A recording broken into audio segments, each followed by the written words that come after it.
Welcome one, welcome all to another developer interview here on the Xbox Expansion Pass. Today I am joined by Alex Swanson and Mark Frohnmayer of the Marble Collective, the studio behind Marble It Up Ultra. See, it got me right there, guys. I am your host, Luke Lore, the Insipid Ghost. Gentlemen, thank you for joining me today. Pleasure to be on the show. I'm so glad you did. I've had all these Marble puns in my head, and I was really hoping I would roll through the intro with no flubs, but here we are, right? Puns are a big part of the personality of the game, so you're on the right track. Well, there we go. Yeah, and you guys just put out a trailer, and you guys called it a role-playing masterpiece, and it just made me grin ear to ear. Nice. So guys, before we talk about Marble It Up Ultra, it's going to get me all day. Tell me a little bit about the Marble Collective, please. Oh, it's a great question. So the Alex and I we actually were the original kind of two main authors of a game called Marble Blast way back in the day, and then we went on to build Marble Blast Ultra for the Xbox 360. And those two games built up a whole community of players and creators who ended up modding that game family for a long time. And then when Alex, Ben, Todd Pickens, and myself went on to build Marble It Up, we initially kind of reached out to that community just to say, hey, we're making a game. And some really amazing game designers actually came out of that woodwork and joined up with us over time to build Marble It Up and now Marble It Up Ultra. Yeah, I think it's pretty unique in that the Marble Collective is sort of a multi-generational development team. Like Mark was saying, he and I and some of the other senior members of the team were part of the original Marble Blast crew.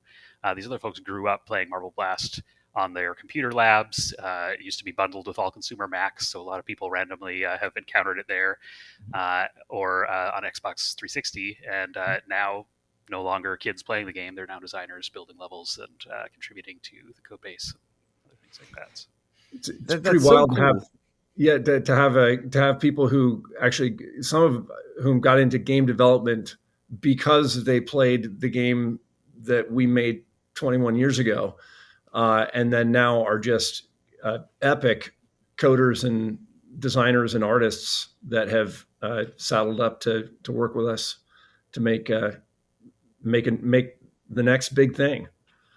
Yeah, and what a legacy, like to be shipped with Macs and PCs and to show up there and then to end up on Xbox Live Arcade, which is certainly has its own storied history, and to be just kind of going through each. In the console space, we'd call it generations, but in the PC space, it's just an ongoing. You guys have been with so many generations of gamers throughout your history of making games. Yeah, I mean, to me, it's there's something that we, the real focus that we've had in kind of all the games in this genre on really precise interaction between, that sort of where the ball becomes kind of an extension of your will to move in the world, and that kind of compelling hook. Really, it's had this lasting. It's a game that I enjoy playing for that entire time, and I think that's what sort of made it this multi-generational piece. I think that the ball genre in general is timeless. I mean, look at Yeah. all sports. Look at just playing as a kid with a ball, like that interaction of spinning objects and the way that things bounce. Um, there's something that's just really inherently appealing to human brains about that, and we've done our best to capture that in the Marble series. Marble It Up Ultra is the ultimate expression of that so far. And I'd be willing to bet we'd say the same thing 5-10 years from now with the next iterations. Is the Marble Collective a studio, like a remote studio? Are you guys working remotely, or are you guys going to a building? We're fully remote. Fully remote. we even though we're the four original founders are all in Oregon, and actually three of us live in Eugene. But I think we got together a couple of months ago for probably I don't know, it was like our fourth or fifth in person meeting since we started in 2017. So we've been doing the remote work thing on Marble It Up for since before the pandemic, and it's been. I mean, the other guys on the team are one's from the UK, guys from the East Coast. I mean, these are people we've never met in person, but we've been working with for years. Yeah, and the core team did work together at Garage Games and at other companies for many years before we undertook this endeavor. So we have a pretty familiar working relationship that we built over many years before trying to go remote. But the devil you know. So it's kind of, I would imagine there's kind of a shorthand that comes with working together for that long. Do you guys find that makes it easier? Like, do you have that shorthand?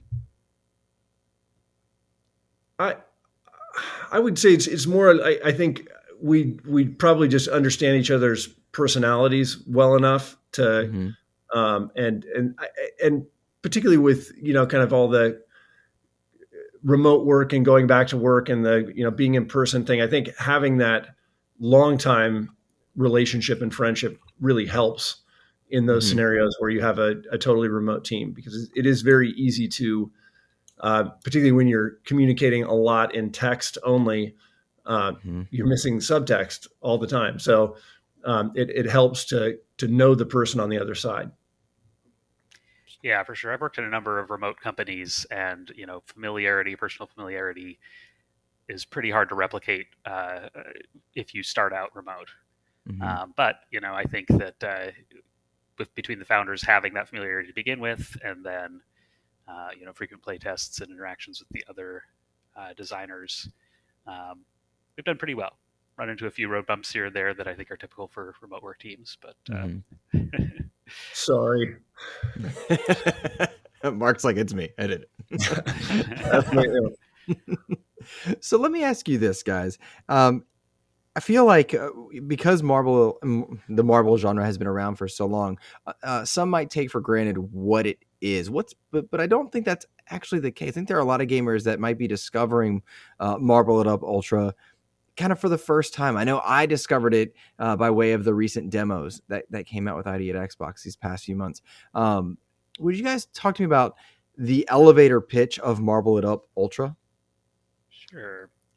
Yeah, I mean, I think at its core, like if you really want to talk about what the genre is, it is a platformer, but it's a physics-based, really sort of skill-based platformer. I think a lot of people who think about the Marble genre think about games like Super Monkey Ball, where you're kind of tilting the world, and that game is about not having a lot of control and trying to deal with that. And Marble It Up and Marble It Up Ultra are really the opposite of that, where you have an incredible amount of control over the spin and movement of your marble, and it's all about figuring out how to use that to your advantage. So we build these elaborate sort of geometric puzzles, levels. I hesitate to say puzzles because it is not a puzzle game. It's an action platformer. Some of those levels felt like puzzles there, Alex. But there are puzzle-like elements in it. But it's not about, just solving the puzzle intellectually. It's also about executing on the motions required to solve that puzzle. And I guess that's really what is at the core of the genre. And as a result, we have a huge speedrunning community. And it really appeals to people who like to kind of hone and perfect their skill in a game. I think layering into that, I mean, for me, there have been games over time, a select few that really bring you into a state of like really into the moment and into the game where you're sort of really directly connected with the game experience. And I think if the first game that really did that for me was Robotron. And it was like this really well balanced left and right brain kind of working together. There's another old arcade game called Ice Cold Beer that is a ball rolling game that has that very same essence. And I think that really for me was the main push on on that sort of human physics interaction with the game to take you out of your mind and into an experience, and then create the sort of the simplest possible game experience that supported that. And that was kind of the genesis of the work on Marble Blast, which was itself. I mean, when we think about that genre, Marble Blast was an homage to an old stand-up arcade game called Marble Madness. And Marble It Up is in essence an homage to that legacy as well. Man, it's mind-boggling and awesome to me to think about how much the genre has changed and how much this game kind of captures the genre's changes over time. One of the things I really dig in looking at the trailer that was released, and viewers on YouTube are seeing it right now, listeners, I encourage you to go check out the new trailer because it's absolutely beautiful. But I'm astounded by the amount of physics that take place in both like the platforming elements, but also you guys have dropped in like sports games into this. I'm seeing sumo, I'm seeing soccer. The amount of physics involved to me just looks remarkable. Is that a lot of work to get all kind of moving and working together? Yes. We don't have our lead programmer here. He would probably start crying at this point. But yes, it's been a lot of work. Getting very precise marble, rolling ball physics in itself is a significant challenge. But then doing so in a networked environment and keeping that smooth and making it, I mean, it is really a significantly, it is a very challenging programming exercise. And I think that's one of the things that sort of, that's sort of really the essential code that we cracked in more so in Ultra than in any prior game that we've done. Does that involve like taking actual real marbles and rolling them and scanning it like this high level fidelity thing? Or is it a matter of just creating a ball in a physics-based world in an engine and going from there? I don't know what I'm talking about. I'm just guessing. We haven't had any, motion capture on real marbles yet. It turns out their motion isn't particularly, complicated compared to human motions. But there is a certain sense of authenticity that you need to get there with the way that things interact, the way that surfaces feel when you hit them. And we've done a lot of work, I think, and inherited a lot of work from the previous titles that we had worked on to make that feel authentic. And then there's a huge portion that has to do with latency compensation, and it's a much more latency sensitive game than a lot of other games out there. And we've done a lot of work to make sure that prediction works well, that things recover smoothly when there is latency, that sort of thing. Because multiplayer marbling is, I think, really the thing that made Marble Blast Ultra so popular, and something that we have been desperate to bring to our players since we released the original Marble It Up, when was it, 3 or 4 years ago. Why is latency such a uniquely challenging thing for marble games? I would say I was just going to say, because your interaction is so close. You've got these physics objects. You're actually interacting with the other player avatar all the time.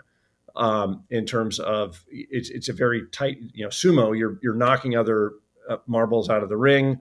Gem hunt, you're all scrambling for the balls. Whereas if you think about like a first person shooter type of a game, a lot of that is action at a distance. And so you don't have anywhere close to the same amount of tight physics work going on with the other players that are offset in time. I mean, your latency to the server and then to the other player, you could be 100 milliseconds or 200 milliseconds off. And that makes a big difference, really big difference, when those two objects are right next to each other. Yeah, and it comes down to that physical sense when objects are hitting each other and bouncing, especially accounting for spin.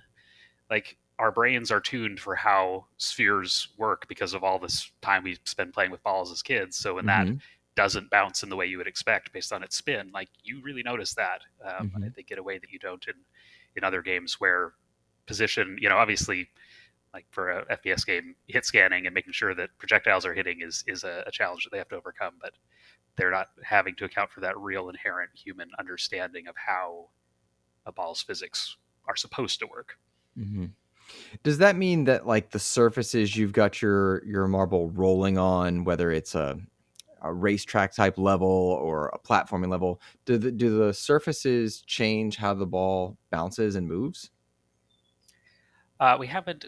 We primarily use hard surfaces. We have a Mm-hmm. few other types of surfaces in there, but because we want to allow people to achieve this really high level of skill, we try to keep things consistent as much as possible and really clearly communicate. Like, okay, you're on a normal hard tile surface. Mm-hmm. Most surfaces in the games are tile, or you're on ice, or you're on a bouncy surface, rather than introducing a ton of different surface types where people would have to kind of relearn their expectations for each one.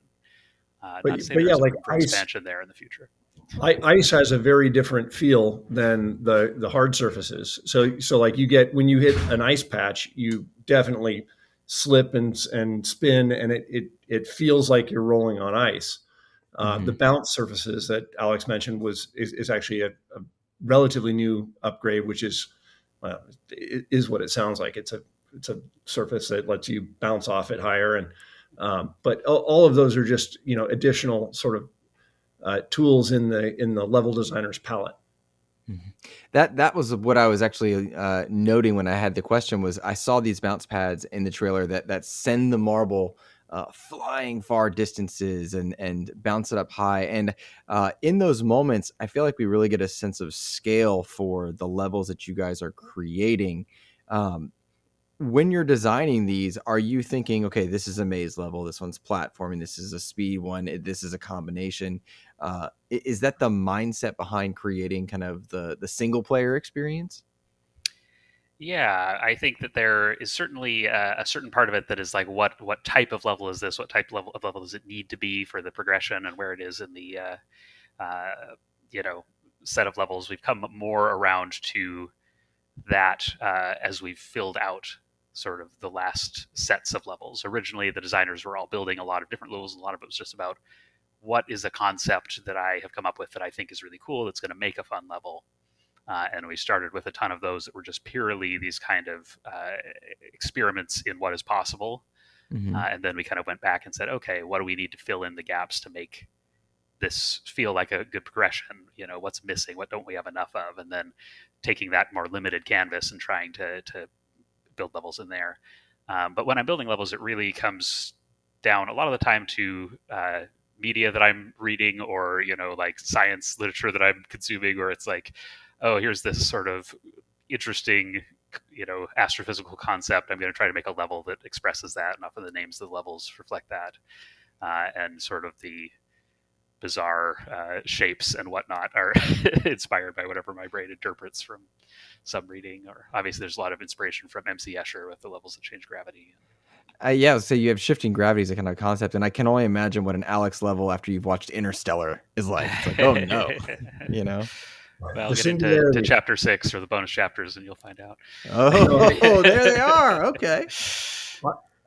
The addition of gravity changing surfaces in Marble It Up was, I think, just really expanded the palette of what was possible for level design. And some of the levels Alex and the team have made are they're just fantastic in terms of, you look at them, you're like, what? That's it's a the Gordian, which was the sort of the Gordian knot, was one of the early ones from Marble It Up, and it's just it's these really intricate 3D mazes with gravity that I've never seen expressed in any other game. That's Yeah, I so. think that Yeah, go we ahead, take an please. approach. Oh, sorry, we take an approach to level design, or I do. That's visual about the whole level as well. And there are a few other games out there that do this, but I think it's not that typical for a platformer genre, Mm-hmm. where the level itself is sort of, I don't know, a sculpture or a work of art in a way. Mm-hmm. And thankfully, we have a great art director to really highlight that after we build them. It's Todd Pickens. Shout out to Todd. What up, Todd? I noticed you guys have in your description power ups for your different marbles. Can you talk a little bit about, because we've mentioned gravity, but power-ups for our marbles, is this in the single player experience or in the multiplayer element, or both? Both. Yeah, we have a number. I think that none are too unexpected. We have things that give you a sudden boost of speed or allow you to change direction midair. Uh, Jump power-ups let you jump higher. Feather fall that lets you temporarily change the physics of your marble to be more like a floating ball of paper on the wind, which opens up a lot of different level designs that we otherwise wouldn't be able to have, and some interesting strategies in multiplayer. And then, of course, in multiplayer, we have one multiplayer exclusive power up, the Mega Marble, where you become gigantic and get to satisfyingly obliterate your opponents and smash them out of the levels. Very cool. And I think that what we really tried to strike a balance there was game complexity versus simplicity of control. And so it's a lot of games sort of they claim all the buttons, and then the learning curve ends up being pretty extreme. So we wanted to be able to have that versatility of control, but still keep it a relatively simple. Which power up do I want to pick up? They have a pretty limited set, but it really opens up um, whole different ways of sort of kinetic expression. Yeah, and from the level design side, we also have the time travel power up, which temporarily slows the clock, which really goes into the speedrunners and routing, where we can create more choices in level design. Do you go for the longer route where you can get something that will slow the clock, or do you try to take a shortcut and skip the time travel power up? And Gotcha. when you watch some of the top skill players in this game series, it's just mind blowing the level of skill that people have gotten to. Partly because of that, just the really that sort of precise control dynamic. But then one of the other things that we added in Marble It Up is the ability to do like rewind and replay, and so just people figuring out through rewinding, that sort of very continuous smooth rewind, the ability to like find the perfect route where you hit a little edge here and then flip up here, and I mean it's just if you check out some of those speed runs on YouTube, it is astonishing the level of skill that people can develop, take the game to. It seems like you guys are cultivating that community quite well. Also with Marvel It Up Ultra, in that you guys are going to have weekly challenges, modifiers to different challenges, and the leaderboards as well. Is that right? Yeah, we have our own internal leaderboards, and then, like you mentioned, the weekly challenges where we kind of vary up the physics and put some interesting twists on familiar levels every week, so that people have something interesting to compete over. But the community has also taken that and run with it, and they have their own whole set of leaderboards for full game speed runs, tool assisted speed runs, and it's just really cool. Like Mark said, some of the stuff that's out there, I watch it and I'm like, wow, I didn't know that route was possible.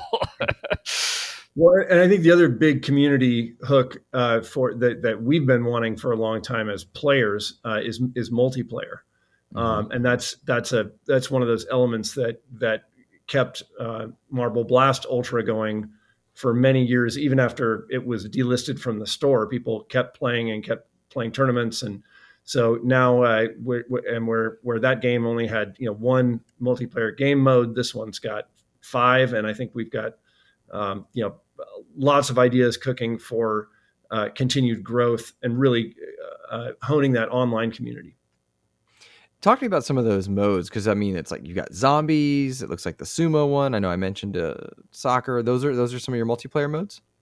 Yep. Yeah, we have four modes. Sort of the classic that came over from the previous Marvel games is Gem Hunt, which is where you have sort of a large level where gems spawn in patches throughout the level, and everyone races to get them, and then new gems will spawn in a new place, which has withstood the test of time and been a really great sort of combination of race and battle mode. But we wanted to vary it up and provide people with sort of a broad spectrum of modes. So we have zombies, which is a tag mode, where you start out, most players start out as survivors, and the zombies try to tag them, and you earn points for surviving longer, or once you become a zombie, you can stage a comeback and by earning points tagging people. We have Sumo, which is kind of gets down to the original idea of like a marbles game where you have marbles in the ring and you're trying to knock them out, where you just earn points for staying in the ring, and the whole point is to keep everybody else out, kind of a classic King of the Hill. Mm-hmm. And then soccer, which we have great ball physics. Why not add another ball to the Mm-hmm. mix and have more of a team-based strategic game mode there, where it's exactly what you expect: two teams trying to get the ball into the goal, but with the added almost billiards-like spin onto it of you needing Yeah. to hit this ball, in the right way and being able to pull off some interesting trick shots due to being able to put English on the ball and that kind of thing. It gave me Rocket League vibes, but not exactly. Like in a genuine uplifting, like in a good way. I got Rocket League Well, vibes. and I think Yeah, that's what you hope for. for me at least, the one of the goals with this whole genre was always, how do you bring the sort of fidelity and intensity of competitive online games. First, my first experience in the game development world was Tribes and Tribes 2, and I played Quake and Doom and all that. But the question was sort of like, how do you bring that level of intensity and competitive aspect into a game that is all ages, family friendly, nonviolent, and really like I think the word uplifting is a good one. That's definitely the purpose of the game. I think on some sense is to help people make people happy and have fun, and to be able to do so and bring that kind of really essential joy into something that also has competitive depth. That's cool. And I think we covered 3. Was there one more, Alex? Or was there one more I mode? think I got all of them: soccer, sumo, zombies, and When gem hunt, I which said is where we Gem started. Hunt, Tribe, yes. we actually have a team And version we of do Gem have Hunt Team Gem Hunt as well, so, which changes up the strategy quite a bit when you can have players, potentially trying to interfere with the other team, and you're not as concerned with competing with everyone. And I think that really also brings Gem Hunt to a wider set of players where they can really feel like they're contributing, because Gem Hunt traditionally has been an incredibly high skill ceiling game mode. So bringing a team element in there allows those star players to uplift their whole team instead of just dominating the field. Is there a significant visual like necessity when creating Marble It Up? Because at its core, it's a ball rolling on a surface, right? But in Marble It Up Ultra and in the Marble games over years, like there are shadow physics, there are speed lines, there are color differences in different level palettes that I think really helps it capture a unique visual flair. And that's on the outside looking in. Is that something you guys are conscious and aware of as you're designing it?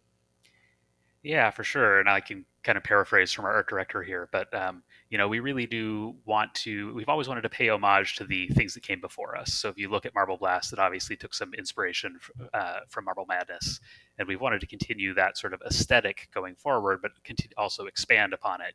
Figure out where we can go next with it. A big inspiration for the current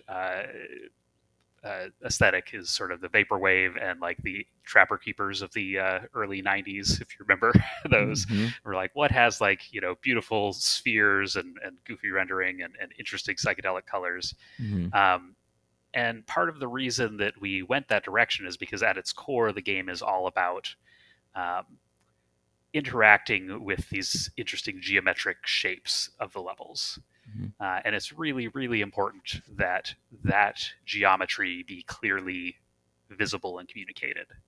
We're not going to put grass on a level or foliage or things like that, because those kind of things look great in a lot of types of games, but it's less clear how you would bounce off of something like that. Mm-hmm. And we want that to be crystal clear. If you see a surface and you're coming towards it, you're going to know exactly how you're going to bounce. So that's driven the aesthetic at its core, and then I think we've taken that and kind of expanded it into the other elements of the world. These geometric, psychedelic sky shapes that appear, and then going back to Mark's point about wanting to make it sort of this rich and joyful experience, like we want a lot of color, we want a lot of energy, and I don't know. Hopefully, if you're watching the video on the side here, you're seeing that. Well, Yeah. question for me was always, I mean, going back many years, was like, what kind of a world would a marble live in? And the as what's really cool is, as graphics technology has continued to just march forward, that started or that it was always driven by a quest of realism, which is how do we make this look more and more and more like the real world? But if all of a sudden you've got all that graphics horsepower, and you can really step out of the real world and into a fantastic, beautiful creation of the mind. That's one of the things I think is really cool about it. Is it's not trying to be a replica of reality. It's trying to be its own thing, but leveraging all of the advances in shaders and GPUs and so on and so forth. But I think the realism point is a good one because ultimately the marbles themselves we want to look like marbles that you would want to collect, right? Mm-hmm. And so that has to drive the aesthetic of the rest of the game to have these more realistic surfaces and whatnot, so that the marbles feel like they fit into their world. Mm-hmm. And I think that's. I feel like you guys have done that when I see like some of them look like they've had different type of colors into a glass blower. Others, it's a hamburger or a smiley face, or it's got a different type of reflective surface and different patterns. And that's part of like you guys adding to a player can create a collection of things in the game, right? Yeah, every single level has a hidden treasure box with a marble in it, or a hat or a trail for marbles. Then a number of achievements unlock them, and then when playing multiplayer and other parts of the game, everyone's earning these shards, which are a sort of in-game soft currency, which they can then use to purchase a few of the marbles that are otherwise unavailable. So, yeah, I think that collecting is a big aspect, and being able to find the treasure boxes is just kind of another way to play the game. Takes it from the speedrunning thing to like, where did these devious level designers hide this thing? What's the most unexpected place that a treasure box could be? Man, there's one in one of the demo levels that I finally found. It's where the elevator goes up and you got to duck under and get the gear level. I was like, those guys, because I was like, where could it be hidden? It really does add this whole element of find the hidden object thing in these levels where that normally you're just trying to race through. So it's additional gameplay and lots of fun finding. What's your target age audience for this one and the difficulty kind of curve for the game? We have 100 single player levels, but like, is this for a dad and his daughter to play, or is this for your speedrunning community only, or kind of a mix of the two? It's all of the above. My 5-year-old really enjoys playing the first couple of chapters of the game, and but yeah, I think it's an all ages game by intention. Mm-hmm. I don't know, Mark, maybe you have a more. And I think I guess I would say one of the things I think that the team did exceedingly well in Ultra versus I think any of the previous major releases that we did, other than the Mayhem release, was that the early levels have a lot of real depth and play to them. Where in if you go back to Marble Blast, like we had these very simple early levels that were sort of like, here are the controls, and then the skill curve just went way up. Directly into the deep end. Probably more my bad than anybody else's, because I was like, Alex, make these levels harder. But with Ultra, there's just a really nice continuous flow, but even as you're playing things that are sort of tutorial levels, they're great levels. They're fun. I call it the subtle joy of rolling. It's just this, you get this really nice feel as you're progressing through the beginning stages of the game. And I think there's a lot more meat there for sort of all skill levels and certainly all ages. I mean, that was all ages, very accessible was a sort of a fundamental requirement for us. That's fantastic. Well, this interview is dropping right around the 10th, which is when pre-orders go live. You guys are coming to multiple platforms, and the game is out on the 17th for PC, PS4, PS5, Series S and X, and Switch. Guys, is there anything that we haven't covered here in the interview that you think players should know about or would want to know about? Anything that we might have missed? Alex, Maybe, you got anything? no. What have we not covered? I did want to share that. I mean, the name "Marble It Up" is something that so particularly for your Xbox audience that may have played the original. The name itself actually came from the community of players of the Marble Blast Ultra on the 360. A guy named Trav who made a post way back in the day, and he talked about how whenever he's feeling down and getting kicked around in multiplayer, and he just tells himself, "Trav, you got to marble it up. Let's go." And that's when he got in the zone. So for me, marble it up is it really sort of applies to life, which is like it's a phrase about getting back in the game and bringing your full intention to it. And I think that the team as a whole really did that in a major way with the buildup of this release. That's really neat. Is Trav? Do you know Trav, or was that just a post No, that stuck with you? well, it's a back in the day of internet forums, just an anonymous forum poster. but the team at Garage Games, it's a phrase that stuck with us. We made T-shirts back in the Marble Blast days, and yeah. And it became the phrase, like if you wanted to play a game of marbles, you'd be like, all right, let's marble it up, let's go. And so that's why I chose that for this round. Well, on the off chance we can track down Trav, or if you're listening, Trav, get in touch. That's really cool. Game on, buddy. That's really cool. Guys, I can't thank you enough for joining me today. I'm so excited for your game to come out on the 17th. I love that it's on all platforms, that it's for all different skill levels. I found a lot of joy in the demo. Before we wrap, I did want to ask, I should have asked this a moment ago. Did you get cool feedback from the demo, the ID at Xbox demo and stuff? Because that's where I discovered it. Yes. Yeah. A lot of great feedback and a lot of people playing it. It's been great to see, having multiplayer live. It's cross-playing with our Steam beta, being able to jump in there and play with the Xbox players is just awesome. That's cool. Yeah, I meant to ask that earlier, but just missed. I got so excited just watching these levels and stuff. So that's cool. Alex Swanson, Mark Frohnmayer, I appreciate you both for joining me. Thank you guys so much for your time. Luke, really appreciate yours, and we'll see you online when we marble it up. There we go. Thanks so much for having us. Yeah, really appreciate it.